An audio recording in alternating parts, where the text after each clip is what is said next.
Date na kinuha namin talaga. Shout out sa aking mga fans. Akyat na kami kasi ibang amoy pangkinan. Amoy mapangkinan.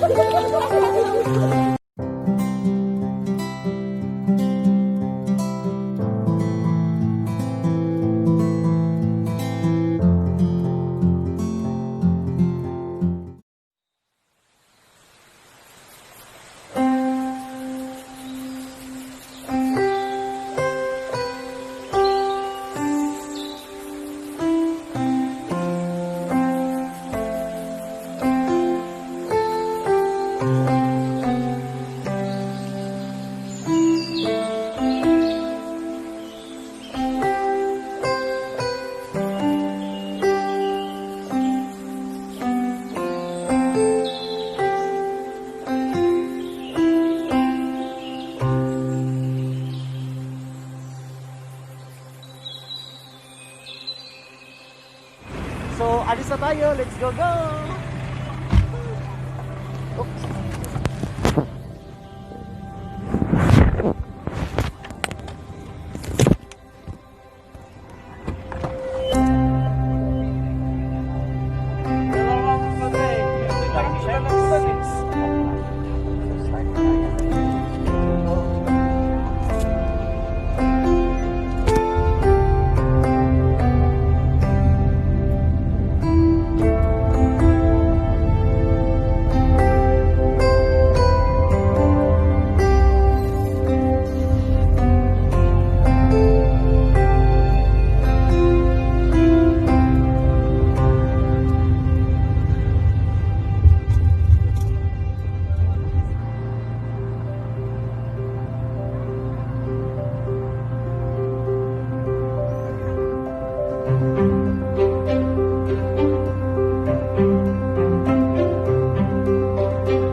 We're here na sa Riverfront.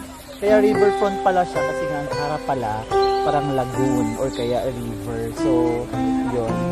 Ang namin mga views dito sa Riverfront. So, welcome to Riverfront! Woo! Enjoy lang! So, yun, magpa-register daw muna bago kayo mag-ano. Okay, so, pagdating dito sa Riverfront, ang gagawin natin, dapat mayroon tayong safety first tourism health declaration form. Dapat matapos mo muna bago ka pumunta doon sa registration form. Dapat matapos mo mga reminders. I-fill in mo lang siya. Ganito po siya. Yan, para makita niyo po. So, pag pumunta kayo sa mga ganitong panahon, dapat you need to prepare ball pen para hindi kayo manghiram na. At saka dapat may ganito kasi handa yung van namin na may ganito. So, ibabarilin mo lang. Ganito. Okay, so ay mali siya. Ulitin natin.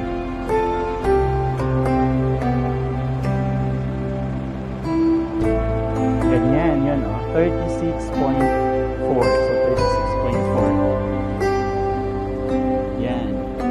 So pag matapos ay balik na natin.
So pag magpunta kayo dito, kanya-kanyang area kayo. Tapos picture-picture na kayo kasi the ambience is so nice. Kasi punong-puno, color green, lahat. So medyo may kalumaan na din. Yung ibang part na, yung mga background. Tapos, ang mini-maintain nila, ito yata ito sobrang puti pa. So yung mga ganito, yung madinis. So pwede kayong umupo-upo, tapos picture-pictures, lalo na kung may mga partner kayo. So, yan. Tapos may part din dito na ganito, yung simplihan lang. For example, dalawa lang kayo. So may part dito, kahit dalawa lang kayo, tapos umupo lang kayo. Tapos, may mga ganito rin, may mind and find. So makikita mo yan. So kahit luma na siya, pero yung ambience niya, it's unique. Yan. Kahit sobrang sikat na ng araw, pero malilim pa rin dito na side na to. So today is around 9:30 na. Kahit 9:30 na siya, but still, wala pa ring araw. So ibig sabihin, punong-puno yung area ng mga puno ng mahogany. So ganito siya, yan o. Sobrang dami. So pag ikot mo siya, yan. Halos pare-pareho yung mga puno.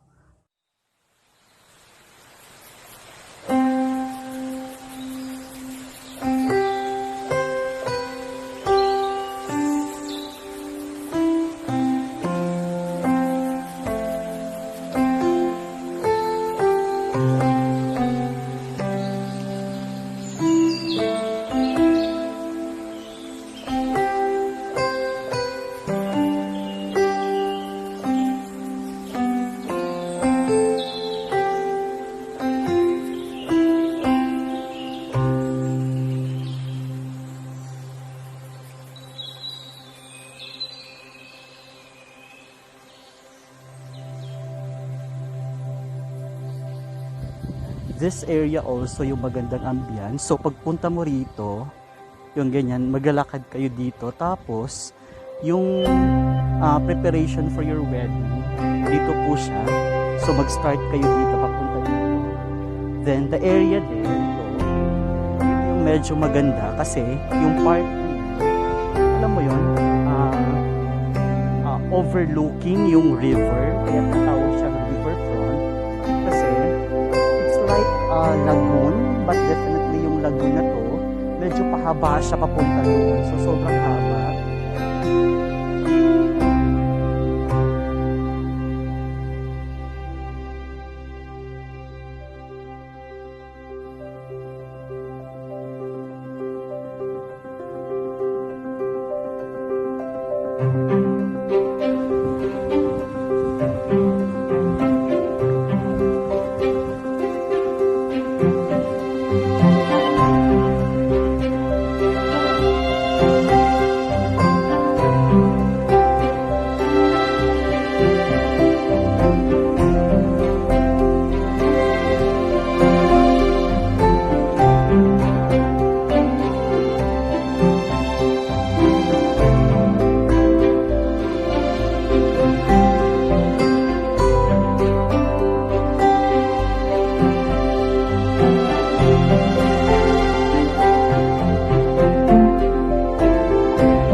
Ang kalalabasan ubo.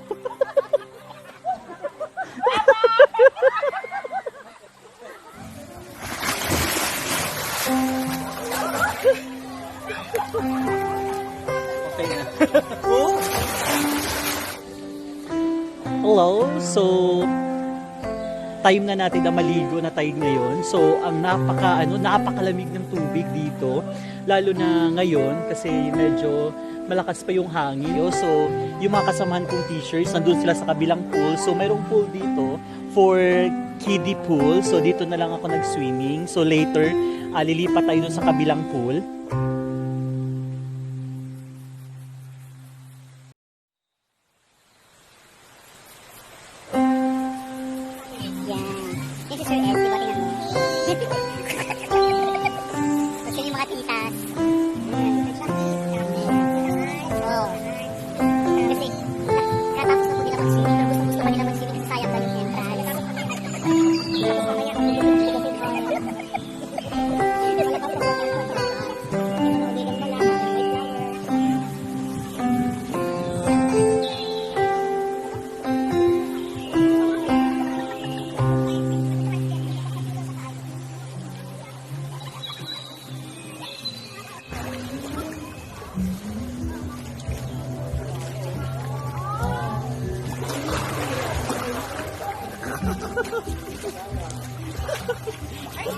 Di ba solo ko lang yung swimming pool, di ba?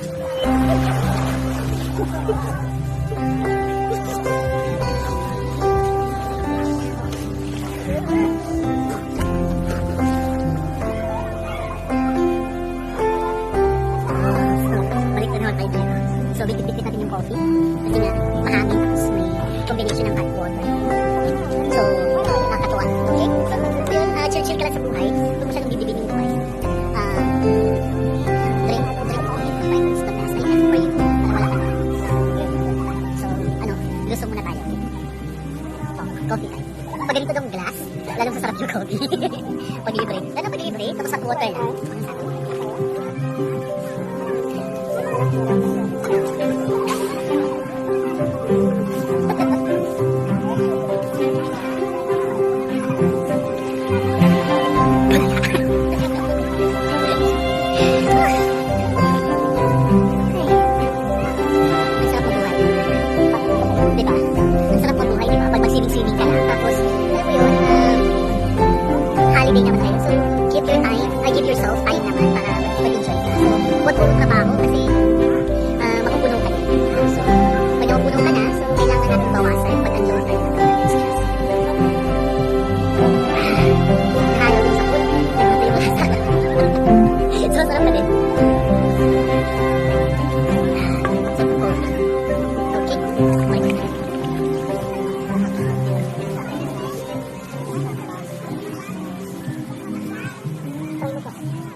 Yes, si Ma'am Luz, ang galing ng yung talent ng pagsuswimming. Kahit nga walang tubig, ang galing niya mag-swimming. Alam niyo ba yun? Kasi siya, galing siyang lake. Kaya magaling mag-swimming yan. Tapos isa siya sa pinakamaganda ng pako. Yes, Ma'am Luz, galing. Ang galing. Siya may organizing ng team gala. Ano ba yung may pangalan na kalis, nakalimutan ko yung pangalan ng team travel. So kung i-search mo yan sa YouTube yung team travel, siya po yung siya po yung promotor doon. So sunod mag-vlog na din siya. So it's time for us to make uwi na. Thank you. And thank you so much. So uwi na kami. Thank you, Riverfront Garden Resort. So this is it. Nakatuwa. Uwi na. God bless. Enjoy.